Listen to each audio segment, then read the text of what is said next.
जरा सोचिए, क्या हो अगर हमें कभी खाना ही ना बनाना पड़े। मतलब कोई कुकिंग नहीं। बिल्कुल। कोई कुकिंग नहीं, कोई राशन नहीं, गैस की चिंता नहीं। बस बस दोपहर में थोड़ी देर के लिए बालकनी या छत पर गए, धूप में खड़े हुए और हमारा पेट भर गया। अरे वाह, ये तो किसी साइंस फिक्शन फिल्म के सीन जैसा लगता है। है ना? कोई कैलोरी गिनने का झंझट ही नहीं। सुनने में भले ही ये जादू लगे, लेकिन लेकिन हमारे आसपास मौजूद हर एक पेड़ पौधा रोज यही जादू कर रहा है। सही बात है। जब हम पोषण या न्यूट्रिशन की बात करते हैं ना, तो अक्सर हमारा ध्यान बस अपनी मनपसंद डिश या किसी नए डाइट प्लान तक ही अटक कर रह जाता है। हाँ, लोग बस स्वाद के बारे में सोचते हैं। बिल्कुल। लेकिन आज की इस विस्तृत चर्चा में हमारे पास जो वैज्ञानिक नोट्स और चार्ट्स मौजूद हैं, उनके आधार पर हमारा मिशन ये समझना है कि सजीवों में पोषण यानी न्यूट्रिशन इन लिविंग ऑर्गेनिजम्स आखिर है क्या। और मेरा यकीन मानिए, जब हम इस विषय में उतरेंगे तो ये नज़रिया पूरी तरह बदलने वाला है। और ये बदलना जरूरी भी है। हाँ, ये सिर्फ पेट भरने की बात नहीं है। ये एक बेहद जटिल और या यूं कहें कि एक बहुत ही अद्भुत सर्वाइवल मैकेनिज्म है। और ये मैकेनिज्म इतना ज्यादा सटीक है कि ये इस पृथ्वी पर जीवन के होने या न होने की शर्त तय करता है। बिल्कुल। अगर हम आज के इस विषय के बिल्कुल मूल में जाएं, तो पोषण के असल में 3 बहुत बड़े और बहुत ही स्पष्ट उद्देश्य होते हैं। मतलब हम सिर्फ इसीलिए नहीं खाते कि हमें भूख लगी है। तो पहला उद्देश्य क्या है? पहला उद्देश्य है शरीर को ऊर्जा देना। हाँ, एनर्जी। और दूसरा है वृद्धि और विकास। मतलब एक छोटे से बीज का एक विशाल पेड़ बन जाना या किसी बच्चे का बड़ा होना। सही बात है। और तीसरा, जो शायद सबसे ज्यादा जटिल है, वो है रोग प्रतिरोधक क्षमता यानी इम्यूनिटी का निर्माण करना। ठीक है, तो चलिए इसे थोड़ा विस्तार से समझते हैं। क्योंकि देखिए, ऊर्जा और विकास तो हम अपनी आंखों से देख सकते हैं या महसूस कर सकते हैं। हाँ बिल्कुल। हमें दौड़ने के लिए ताकत मिल रही है, हमारी लंबाई बढ़ रही है। लेकिन ये जो इम्यूनिटी वाला हिस्सा है ना, ये मुझे एक अदृश्य ढाल की तरह लगता है। अच्छा, अदृश्य ढाल। असल में ये एक अदृश्य सेना है, ढाल नहीं। सेना? मतलब जब कोई भी जीव पोषण लेता है तो वो केवल शरीर में ईंधन नहीं भर रहा होता, वो अपने शरीर को कच्चा माल दे रहा होता है, ताकि उसकी जो कोशिकाएं हैं वो हर पल हमला करने वाले वायरस और बैक्टीरिया से लड़ने के लिए हथियार बना सकें। अरे वाह! ऊर्जा और प्रतिरक्षा का ये जो बैलेंस है ना, यही पृथ्वी पर जीवन को संभव बनाता है। बिना सही पोषण के ये पूरा सुरक्षा चक्र कुछ ही दिनों में पूरी तरह ढह सकता है। तो अब सबसे बड़ा सवाल यहाँ ये आता है कि ये पूरी प्रक्रिया काम कैसे करती है। मेरा मतलब है, एक निवाला या कोई भी पोषक तत्व हमारे शरीर का या किसी भी जीव के शरीर का हिस्सा आखिर बनता कैसे है। ये एक बहुत ही दिलचस्प प्रोसेस है। इसे समझाने के लिए मैं यहाँ एक स्मार्ट फैक्ट्री की एनालॉजी का इस्तेमाल करना चाहूँगा। अगर हम किसी जीव के शरीर को एक अत्याधुनिक फैक्ट्री मान लें, तो विज्ञान कहता है कि ये पूरा का पूरा काम 5 चरणों में होता है। और ध्यान देने वाली बात यह है कि ये 5 चरण हर हाल में एक ही क्रम में होने चाहिए। बिल्कुल, एक सीक्वेंस में। हाँ, तो विज्ञान की भाषा में इस 5 चरणीय प्रक्रिया की शुरुआत होती है अंतःग्रहण से, जिसे हम इंजेक्शन कहते हैं। जो कि हमारी स्मार्ट फैक्ट्री का लोडिंग डॉक है। बिल्कुल। जहां कच्चा माल बाहर से फैक्ट्री के अंदर आता है। बहुत ही सटीक उपमा है। अब एक बार माल अंदर आ गया तो अगला यानी दूसरा चरण है पाचन या डाइजेशन, जो हमारे पेट में होता है। यहाँ एक बहुत बड़ी गलतफहमी होती है। लोगों को लगता है कि पाचन का मतलब सिर्फ पेट में एसिड का उबलना है। अच्छा, तो असल में क्या है? असल में ये रासायनिक कैंचियों का काम है, केमिकल सिजर्स। रासायनिक कैंचियां? जो खाना हम खाते हैं उसके मॉलिक्यूल्स इतने बड़े होते हैं कि शरीर उन्हें सीधे इस्तेमाल कर ही नहीं सकता। तो उन्हें तोड़ना पड़ता है? बिल्कुल। पाचन उन विशाल मॉलिक्यूल्स को काट कर छोटे छोटे इस्तेमाल करने लायक टुकड़ों में बदल देता है। क्या बात है। और फिर इसके बाद आता है तीसरा चरण, जिसे अवशोषण या एब्जॉर्प्शन कहते हैं। हाँ, यहाँ से हमारी फैक्ट्री का कन्वेयर बेल्ट अपना काम शुरू करता है। सही कहा। मतलब पेट और आंतों से उन कटे हुए छोटे मॉलिक्यूल्स को सोख कर खून में मिला दिया जाता है, ताकि वे शरीर के हर एक हिस्से तक पहुंच सके। बिल्कुल सही। लेकिन इसके बाद जो चौथा चरण है ना, स्वांगीकरण यानी एसिमिलेशन, ये मुझे सबसे ज्यादा जादुई लगता है। क्या आप इसे थोड़ा और स्पष्ट करेंगी? हाँ, स्वांगीकरण सच में जादुई है।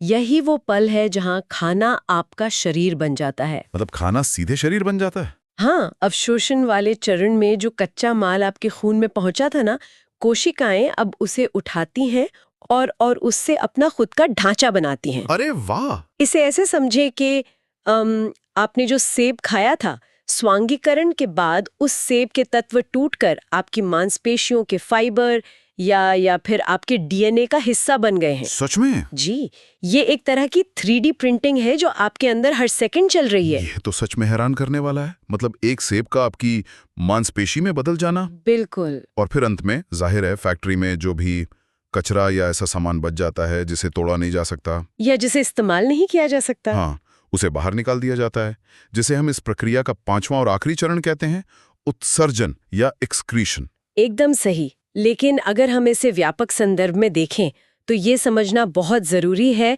कि ये स्मार्ट फैक्ट्री हर सजीव प्राणी में एक जैसी नहीं होती। अच्छा? हाँ, इस पूरे 5 चरणीय प्रक्रिया का आधार पूरी तरह से इस बात पर टिका है कि उस जीव की फैक्ट्री के लिए कच्चा माल आ कहां से रहा है। स्रोत क्या है? बिल्कुल, और यहीं से प्रकृति का सबसे बड़ा और बुनियादी विभाजन शुरू होता है, जो कि स्वपोषी और विषमपोषी का विभाजन है। हाँ, ऑटोट्रॉफिक और हेट्रोट्रॉफिक। यानी वो जो अपना खाना खुद बनाते हैं, हमारे मेकर्स, और दूसरे वो जो भोजन के लिए पूरी तरह दूसरों पर निर्भर रहते हैं, जिन्हें हम उपभोक्ता कह सकते हैं। सही कहा। तो उन उपभोक्ताओं या दूसरों पर निर्भर रहने वालों की बात करने से पहले चलिए उन मेकर्स को समझते हैं जो असल में इस पूरी पृथ्वी का इंजन चला रहे हैं। पादप जगत। जी, पादप जगत यानी पौधे या प्लांट्स। अगर हम पौधों के उस मैकेनिज्म को ध्यान से देखें जो उन्हें ऑटोट्रॉफिक या स्वपोषी बनाता है, तो हमें उनकी संरचना को 2 मुख्य हिस्सों में बांटना होगा। कौन से 2 हिस्से? पहला है जमीन के नीचे का हिस्सा,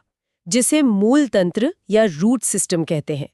ये पानी और खनिजों को तलाशता है। जड़ें जो मिट्टी में गहराई तक जाती हैं। हाँ, और दूसरा है जमीन के ऊपर का हिस्सा, प्ररोह तंत्र या शूट सिस्टम, जिसमें तना, पत्तियां और फूल आते हैं। बिल्कुल, और यही वो हिस्सा है जो सूरज की रोशनी को पकड़ने का काम करता है। यहाँ बात सच में बहुत बहुत दिलचस्प हो जाती है, क्योंकि रोशनी पकड़ना कोई आसान काम तो है नहीं। एकदम नहीं। इसके लिए एक बहुत ही खास तकनीक की जरूरत होती है, और पौधों के पास जो तकनीक है, विज्ञान की भाषा में उसे हम लवक या प्लास्टिड्स कहते हैं। हाँ, प्लास्टिड्स।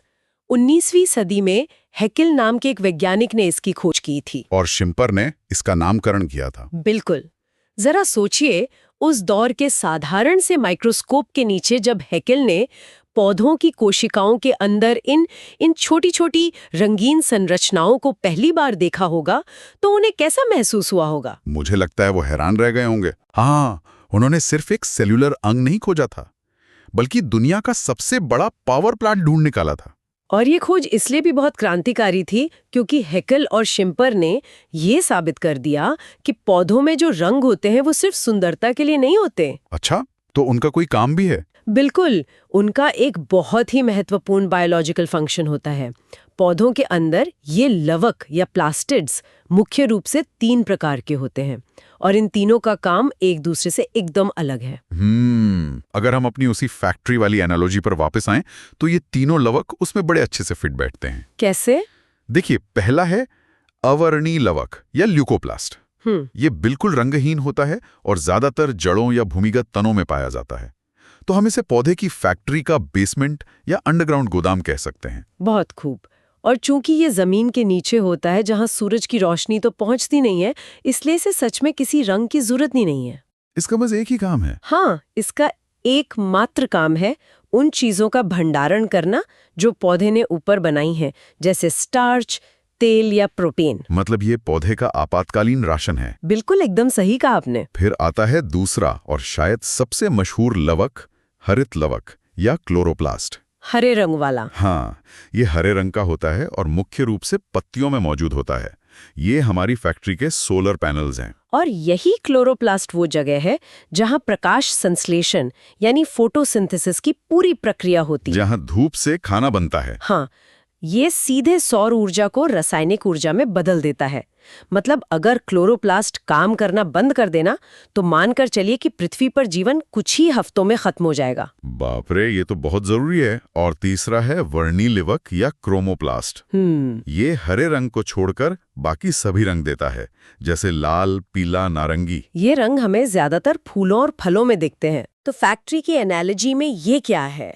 इसे हम फैक्ट्री का मार्केटिंग और पैकेजिंग विभाग कह सकते हैं। मार्केटिंग विभाग, ये बहुत ही मजेदार तुलना है। और ये मार्केटिंग विभाग पौधों के सर्वाइवल के लिए बहुत जरूरी भी है। वो कैसे? क्रोमोप्लास्ट के जो चटकीले रंग होते हैं ना, वो कीड़ों, पक्षियों और जानवरों को अपनी तरफ आकर्षित करते हैं।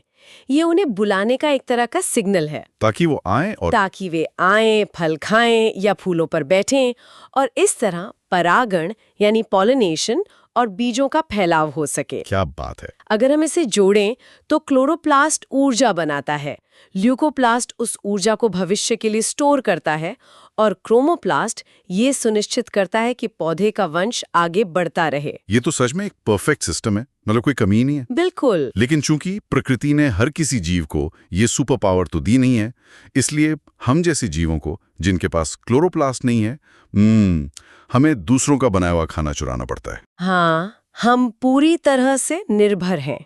हम विषमपोषी या हेटेरोट्रॉफिक दुनिया के वासी हैं। और क्योंकि हमारे पास खुद का भोजन बनाने का कोई तरीका नहीं है, तो विषमपोषियों का पूरा अस्तित्व बाहरी स्रोतों से ऊर्जा हथियाने के इर्द गिर्द घूमता है। और इसके लिए जीवों ने अलग अलग और कभी-कभी तो बहुत ही चरम तरीके विकसित किए हैं। हमारे नोट्स के अनुसार इन तरीकों को मुख्य रूप से 3 भागों में बांटा गया है। पूर्णभोजी, जिसे होलोजोइक कहते हैं, परजीवी यानी पैरासाइटिक, और मृतोपजीवी, जिसे सेप्रोफाइटिक कहते हैं। ठीक है। सबसे पहले पूर्णभोजी की बात करते हैं, क्योंकि हम इंसान इसी श्रेणी में आते हैं। इसमें जीव किसी ठोस या तरल चीज को अपने शरीर के अंदर लेता है और फिर अंदर उसका पाचन करता है। हाँ, जो हमने 5 चरणीय प्रक्रिया में समझा था। बिल्कुल। हम सब जानते हैं कि शाकाहारी जानवर घास खाते हैं, मांसाहारी जानवर मांस खाते हैं, और सर्वाहारी जैसे हम इंसान दोनों खाते हैं। ये तो बहुत ही सामान्य बात है। हाँ, लेकिन इस चार्ट में जिन चीजों ने मेरा ध्यान सबसे ज्यादा खींचा ना, वह है पूर्णभोजी पोषण के कुछ बहुत ही विशिष्ट और थोड़े डार्क तरीके। देखिए, जब बात सर्वाइवल की आती है ना, तो प्रकृति कोई नैतिकता नहीं देखती। वो सिर्फ ऊर्जा देखती है। बिल्कुल, वो सिर्फ ऊर्जा की तलाश करती है, चाहे तरीका कोई भी हो। हाँ, जैसे कि कैनिबल्स। ओहो, अपनी ही प्रजाति को खाने वाले। जी, ये वो जीव हैं जो अपनी ही प्रजाति के दूसरे जीवों को खा जाते हैं। कई मकड़ियां, बिच्छू और कुछ सांप ऐसा ही करते हैं। फिर आते हैं कीटभक्षी या इंसेक्टिवोर, जो सिर्फ कीड़े खाते हैं, जैसे मेंढक या छिपकली। हाँ।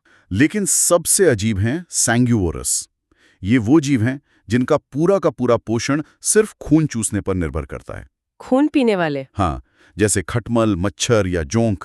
लेकिन एक मिनट, मुझे यहाँ थोड़ा कंफ्यूजन है। क्या हुआ? मैंने आगे के नोट्स भी देखे हैं और वहाँ खटमल और मच्छर को परजीवी या पैरासाइट्स की लिस्ट में भी रखा गया है। बिल्कुल रखा गया है। तो अगर सैंग्यूवरस खून चूसते हैं, तो क्या वे अपने आप ही परजीवी नहीं हो गए? उन्हें 2 अलग-अलग कैटेगरी में क्यों रखा गया है? ये तो थोड़ा भ्रमित करने वाला है। नहीं, ये भ्रम नहीं है, बल्कि जीव विज्ञान में वर्गीकरण के नजरिए का ये एक बहुत ही शानदार उदाहरण है। अच्छा, कैसे? इसे आहार बनाम व्यवहार के अंतर से समझिए। डाइट और बिहेवियर। हाँ, सैंग्यूवरस होना हमें यह बताता है कि उनका आहार क्या है, यानी वे खून पीते हैं। अगर कोई जीव किसी मरे हुए जानवर का खून पिए तो भी वे सैंग्यूवोरस ही कहलाएगा। ठीक है, समझ गया। लेकिन परजीवी होना हमें ये बताता है कि वे वह आहार प्राप्त कैसे करते हैं। मतलब किसी जीवित प्राणी को नुकसान पहुंचाकर? बिल्कुल। परजीवी वह है जो किसी दूसरे जीवित होस्ट के शरीर के बाहर या अंदर रहता है। वो उसे तुरंत मारता नहीं है, बल्कि उसके खर्च पर अपना जीवन चलाता है। जैसे मच्छर आपके शरीर पर बैठता है, आपका खून निकालता है और उड़ जाता है। हाँ। उसने आपको मारा नहीं, लेकिन आपका नुकसान करके खुद का पोषण किया। इसलिए अपने आहार के कारण वो सैंग्यूवोरस है और अपने व्यवहार के कारण वो परजीवी है। ओहो, ये तो बहुत ही सटीक अंतर है, आहार और व्यवहार। तो चलिए इसी बात पर इस परजीवी या पैरासाइटिक दुनिया में थोड़ा और गहरा गोता लगाते हैं। चलिए। पैरा का मतलब है दूसरे और साइट्स का मतलब है पोषण, यानी दूसरों का पोषण चुराना। आपने मच्छरों और खटमलों की बात की जो बाह्य परजीवी या एक्टोपैरासाइट्स हैं, क्योंकि ये शरीर के बाहर रहते हैं। हाँ, ये बाह्य परजीवी हमें परेशान बहुत करते हैं, लेकिन अंतः परजीवी या एंडोपैरासाइट्स जो होते हैं ना, जो शरीर के अंदर रहते हैं। हाँ, वे पूरी तरह से एक अलग ही स्तर का खेल खेलते हैं। ये वो जीव हैं जो होस्ट के शरीर के बिल्कुल अंदर घुस जाते हैं। हमारे पास स्रोतों में इसके कुछ बहुत ही भयानक उदाहरण हैं, जैसे प्लाज्मोडियम, एंट अमीबा और ट्रिपैनोसोमा। मैं सच में जानना चाहता हूं कि ये शरीर के अंदर काम कैसे करते हैं। चलिए प्लाज्मोडियम का ही उदाहरण लेते हैं। यही वो एंडोपैरासाइट है जो मलेरिया का कारण बनता है। अरे बाप रे। जब ये इंसान के खून में पहुंचता है ना, तो ये सीधा लाल रक्त कोशिकाओं यानी रेड ब्लड सेल्स के अंदर जाके छिप जाता है। सीधे सेल के अंदर? हाँ, अब जरा सोचिए, इंसान का इम्यून सिस्टम खून में हमलावर को ढूंढ रहा है, लेकिन प्लाज्मोडियम कोशिकाओं के अंदर बैठा अपना रूप बदल रहा है। और उसे कोई पकड़ नहीं पा रहा। बिल्कुल, और वो वही बैठे बैठे इंसान के ही खून के प्रोटीन को खा रहा होता है। ये तो बहुत ही खतरनाक है। और सबसे कमाल की बात तो ये है कि इन एंडोपैरासाइट्स को पाचन तंत्र यानी डाइजेस्टिव सिस्टम की बहुत कम या बिल्कुल भी जरूरत नहीं होती। अच्छा, ऐसा क्यों? बिना पचाए कैसे काम चलता है? क्योंकि वे उस जगह बैठे हैं जहां सब कुछ पहले से ही पचा पचाया है। ओह, मेहनत करने की कोई जरूरत ही नहीं है। वो इंसान की स्मार्ट फैक्ट्री का पचा हुआ कच्चा माल सीधे अपने अंदर सोख लेते हैं। ये तो पूरी तरह से एक बायोलॉजिकल चोरी है ना? मतलब आप किसी की बनी बनाई फैक्ट्री में घुसे, बिना अपनी मशीन चलाए तैयार माल उठाया और गायब हो गए। और देखा जाए तो ये प्रकृति का एक बहुत ही सफल मॉडल है। बिल्कुल।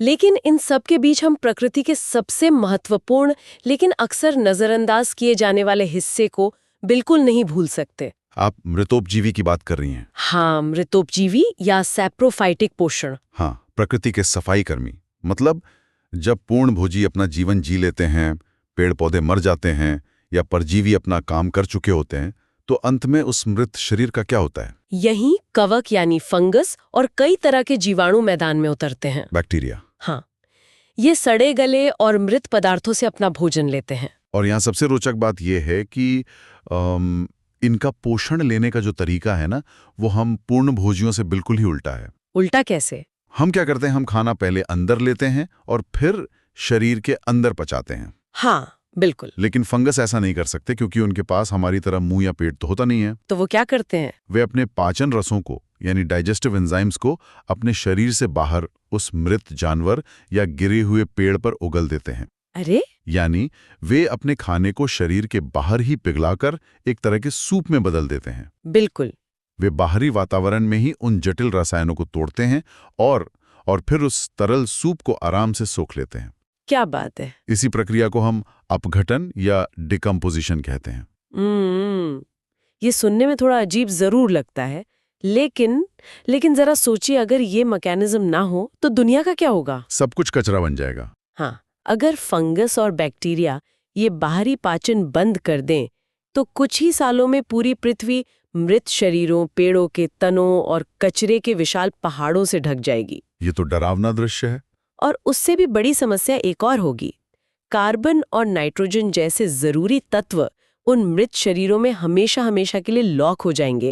ओह, और अगर ऐसा हुआ तो पौधों को नया खाना बनाने के लिए वो तत्व वापस मिट्टी में कभी मिलेंगे ही नहीं। बिल्कुल सही पकड़ा आपने। ये मृतोपजीवी असल में उन मृत शरीरों के रसायनों को वापस उसी मिट्टी में मिला देते हैं जहां से किसी पौधे के मूल तंत्र ने उन्हें पहली बार उठाया था। हाँ, और फिर से पौधों के वो ल्यूकोप्लास्ट और क्लोरोप्लास्ट अपना काम शुरू कर देते हैं। ये तो सच में एक पूरा का पूरा लूप है, जीवन का एक अंतहीन चक्र। बिल्कुल। तो इस सब का असल मतलब क्या है?